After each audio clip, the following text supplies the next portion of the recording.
During World War II, the number of weapons and vehicles used far exceeded any previous or subsequent records of conflict. Millions of machines and equipment of all types were employed. After the surrender of the Axis forces, there was a pressing question on the minds of the victors. What to do with all these resources? Many were reclaimed by the winning sides, while others were left to fate. This material was studied to aid in the technological development of its new owners. Unfortunately, much of it was used again for killing. Today, in this new episode of Military History, we will tell you all about what happened to Nazi weapons after World War II. On May 8, 1945, after nearly 6 years of bloody battles, Germany signed its unconditional surrender to the Western Allies and the Soviets. The war in Europe had come to an end. The country's government lay in ruins, its policies imposed by the victors. Its territory was divided into two: the Federal Republic, controlled by the United States, the United Kingdom and their allies, and the Democratic Republic under communist influence. But these powers were not only vying for territory, they also sought control over Germany's military resources. Thanks to its advanced weaponry, among other factors, the Reich had dominated the early years of the war.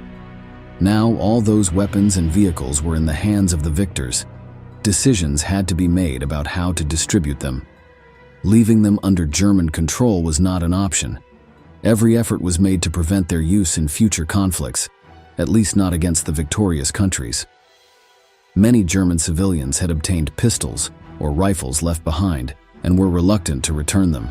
They felt these weapons might be necessary in the turbulent post-war situation in the country. Nevertheless, a significant and detailed effort was made to disarm the population and what remained of the armed forces. Both Western and Soviet powers sought to study German weapons to gain an advantage over each other. It was clear to everyone that a new conflict was looming between these two blocs. One could say that the Cold War began as soon as World War II ended. Negotiations were attempted initially to agree on the distribution of these materials among the victors. Distribution was supposed to be based on contributions during the conflict. Due to massive mobilization of men and equipment, losses suffered, and being the first to reach Berlin, the Soviet Union demanded a significant portion. Overall, there were not many protests from Western powers, as they also had substantial gains. United States and the United Kingdom, primarily besides seizing a large quantity of weapons and vehicles, also provided refuge to numerous Nazi scientists. They were offered exemption from the Nuremberg trials, where their compatriots were being judged, in exchange for collaborating on research projects for the Allies. This plan was known as Operation Paperclip and focused mainly on achieving technological advancements in rockets and chemical weapons, areas where the Germans had made significant progress. Between 1,500 and 2,000 scientists, engineers, and technicians were secretly transported to the United States to assist in fields such as aeronautics, rocketry, engineering, among others. We can hear a writer discussing this operation. Thank you. So these were top scientists in the German war effort, sought out by the U.S. military as the war was coming to an end. That's right. These were Hitler's top weapons makers, and Operation Paperclip became a classified military program to bring them to the United States. It also had a public face, so there was, on the one hand, the truth about the program kept secret, and on the other hand, the idea that we'll tell the public that these are the good Germans. The Western strategy of focusing on obtaining technological knowledge from former Nazi scientists contrasted with the Soviet plan. The Soviets largely appropriated German weaponry and incorporated it into their own ranks. Thousands of tanks, planes, and rifles became part of the Red Army or the forces of their communist allies. Nevertheless, resources were also allocated to unravel the scientific advancements achieved by the Germans. This was done through their own operation, named WWII, where German technical personnel living in areas occupied by the Soviets were brought into Soviet territory. For instance, thanks to these men and recovered Messerschmitt Me-262 planes, the Soviets created their first turbojet fighter, designated the MiG-9.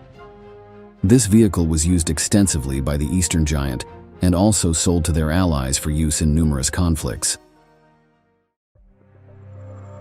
Another case was the study of V-2 missiles, the world's first long-range ballistic missiles. Analyzing these was crucial for the Soviets to later launch the Sputnik satellite, for example. Scientists appropriated by Paperclip also assisted in the development of the American space program. One such figure was Wernher von Braun, who became a member of NASA and played a vital role in achieving the moon landing.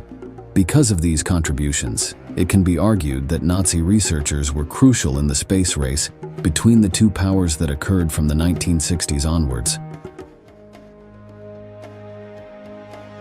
There was another field where this German personnel helped advance. The Americans had dropped 2 atomic bombs on Japanese territory in August 1945. To remain competitive, the Soviets needed to develop their own weapons of mass destruction. The Germans had begun planning the design of these devices, but had not achieved a usable model before the Reich's surrender. Now, however, captured or incorporated scientists in the Soviet Union were put to work to continue developing this weaponry. The Russians made significant strides in this area, and with the help of new personnel, achieved their first successful test in 1949. Thus, they became the second nuclear power, behind their American rival, thanks in part to the contribution of Nazi research. The industrial use of nuclear energy stemmed from this military branch. Starting from the 1950s, substantial resources were employed to generate electricity from this source. In 1954, the Soviets built the first functional nuclear power plant in the city of Obninsk. Western powers also followed suit, and in the subsequent years, the first of these facilities were inaugurated in England, the United States, and other countries. Submarine warfare was another military aspect, where the Germans were far more advanced than their rivals. The Type 20 submarines, the latest model created by the Germans, barely saw combat as they entered service only in the war's final months. However, by the war's end, these vessels were captured and incorporated into the fleets of the victors. They featured a design that achieved longer submersion times, underwater speed, rapid torpedo loading, and crew comfort, making them highly valuable to American and European powers. Drawing primarily from this model, countries such as the United States, the Soviet Union, the United Kingdom, and Sweden would launch a new generation of submarines. Apart from armament development, there was a darker aspect to leveraging German scientific achievements. During the war, Nazi doctors conducted inhumane experiments on prisoners held in concentration camps. These experiments primarily involved exposing men and women to chemical weapons, harmful or lethal pathogens, and brutal conditions like hypothermia.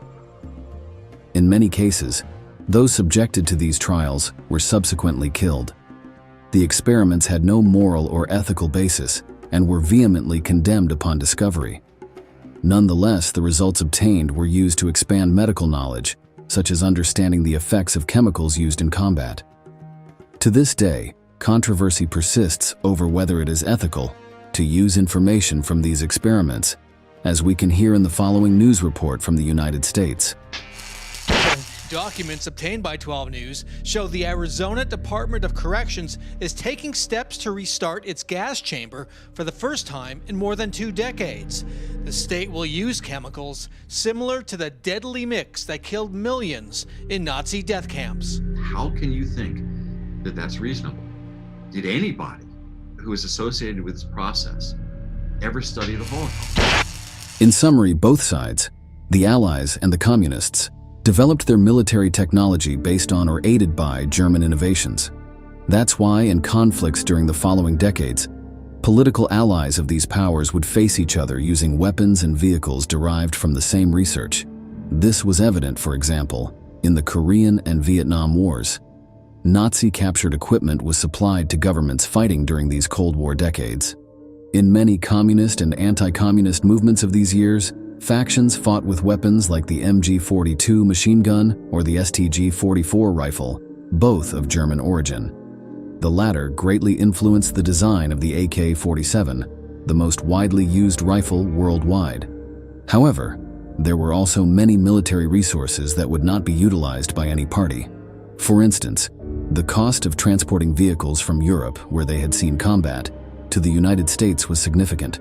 If tanks or planes were of inferior quality compared to American ones, or studying them would yield no technological advancement, it was easier to simply dump them in the ocean. This prevented them from falling into enemy hands. This disposal was not limited to German equipment, but extended to their own as well.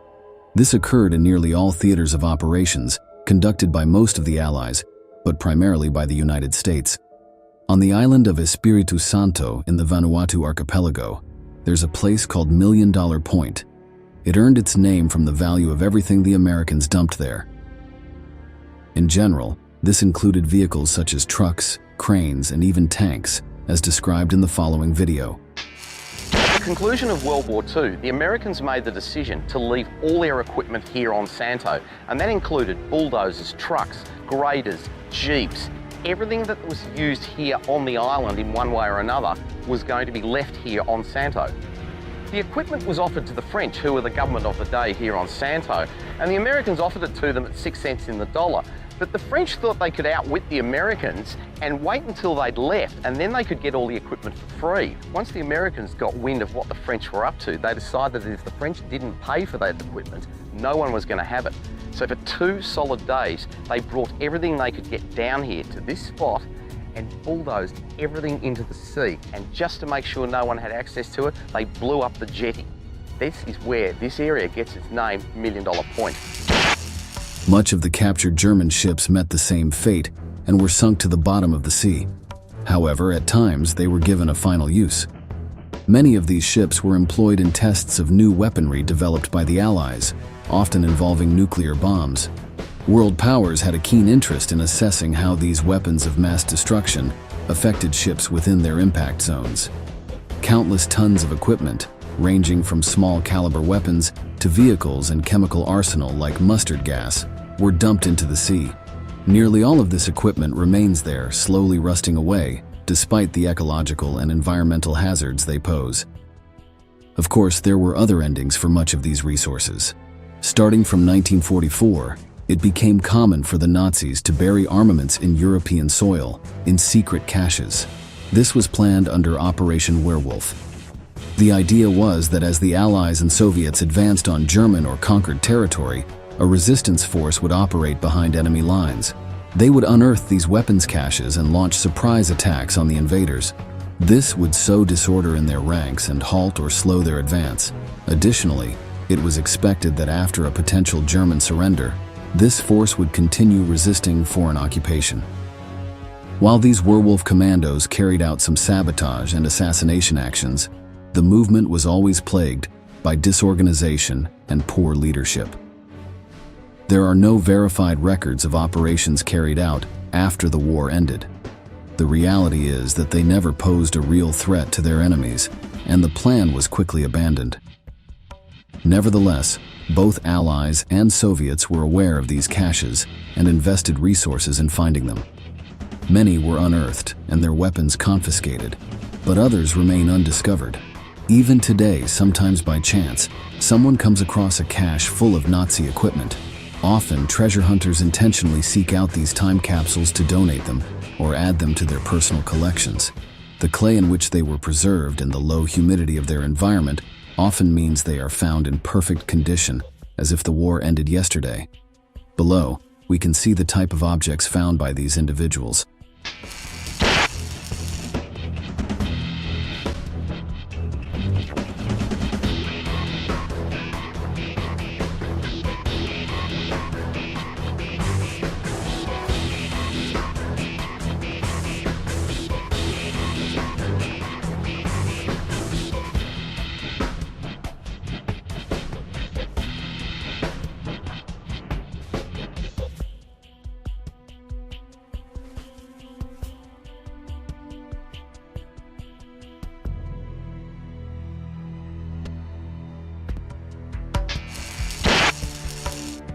Another large portion of resources, both from the Axis and the Allies, was neither buried nor sunk but remained in inaccessible places.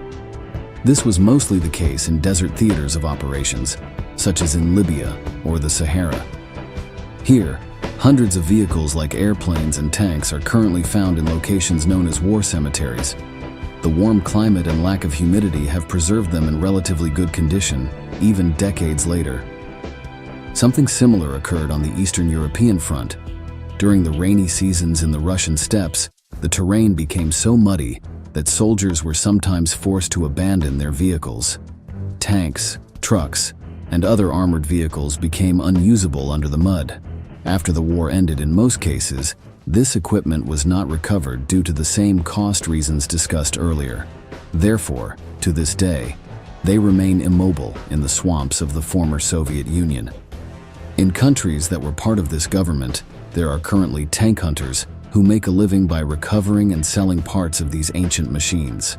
Another use for captured Nazi equipment was to supplement a portion of the raw materials lost during the war.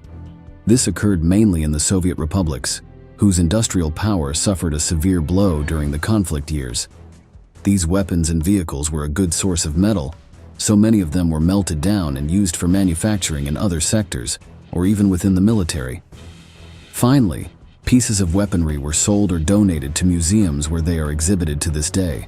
There are a large number of these museums, both in Western and Soviet countries, showcasing weapons, vehicles, clothing, and other types of equipment. In Germany and Italy, it is also common to find these scenes recreated, depicting how combat might have looked during some of the battles of World War II. All of these museums aim to educate and raise awareness among the population about one of the bloodiest conflicts in modern history.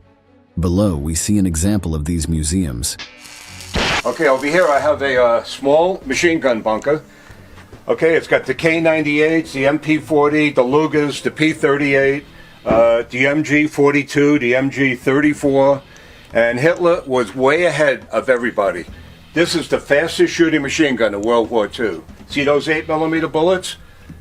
They're dated 1938. Let me show you. 1938, if you could zoom in. That machine gun shoots a rate of 12 to 1,300 bullets a minute. Throughout this episode, we've seen that weaponry, both Nazi and Allied, had numerous fates. Some were destroyed, others saw combat again in different conflicts, while many were used to advance the military industry of the victors. Despite the ethical concerns that using German research or equipment could entail, all countries utilized them to gain a better position in future conflicts. We've reached the end of the video and we want to ask you, do you think it was right to use Nazi scientists to develop the military power of the victors? We look forward to your response in the comments section below. Don't forget to subscribe to our channel to learn about many more military events that have left their mark on history.